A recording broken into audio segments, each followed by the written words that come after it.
السلام علیکم دوستو، زه یم فضل الله او زه ستاسو سره مخاطب یم د فضل ټکنیکل 45 نه. نن ما تاسو سره یو نوې ویډیو راوړې ده چې دا ویډیو ده د یوټیوب په باره کې چې ستاسو چینل په لومړني سر په یوټیوب کې څنګه راواخلي. تاسو ته به زه نن دا طریقه ښیم چې ستاسو داسې طریقه وکئ نو انشاءالله ستاسو چینل به په لومړني سر راخلي. راځئ د ویډیو په طرف. ټول لمبې به تاسو لاړ شئ یوټیوب ته.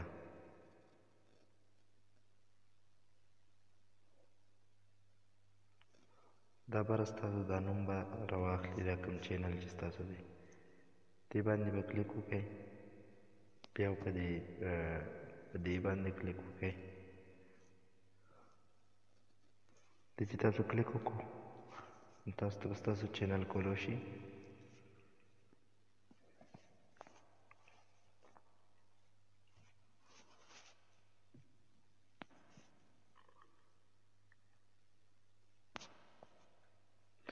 تاسو به ایډیټ چینل باندې کلیک وکئ، دې باندې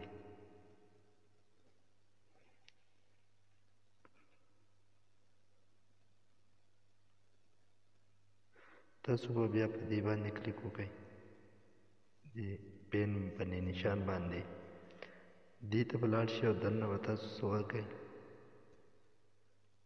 دلته به تاسو د خپل نوم سره څه هندسې ولګوئ. 10 20 25 30 ستاسو مرضي ده، تاسو ولګوئ نو ستاسو چینل به په لومړني سر راخلي. د دې نه علاوه تاسو به چې کله ویډیو اپلوډ کئ نو تاسو به ویډیو اپلوډ کئ، هلته به بیا اټیک کوئ. تاسو به ځان له ډاونلوډ کړئ د پلی سټور نه یوټي سټوډیو.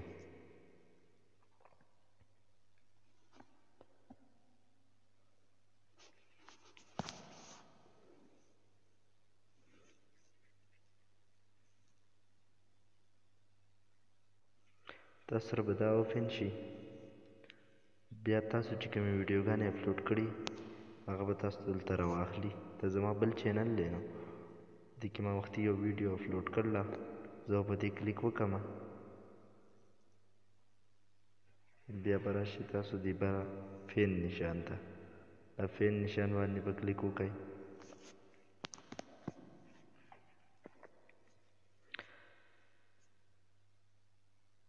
بیا به تاسو راشئ دې کته،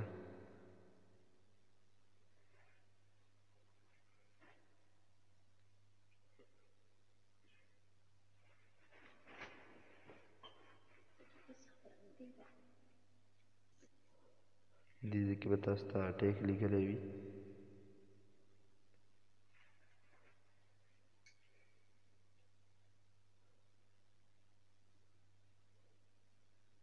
دا دې ځای کې به تاسو ولیکئ خپل د چینل نوم.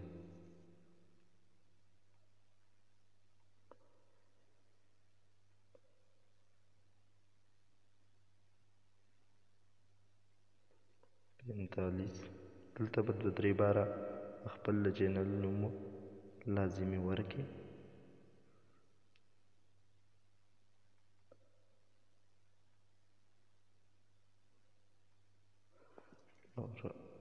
بیا به تاسو داسې چل وکړئ، په دې بره سیو باندې به کلیک وکړئ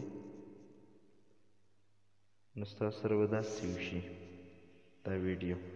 نو ستاسو به یو ورځ پس به ستاسو چینل چې دا په لومړني سر چې راخلي، لومړني سر باندې به راخلي، سر سره لاندې کوم ځای کې تاسو سرچ کوئ لکه داسې.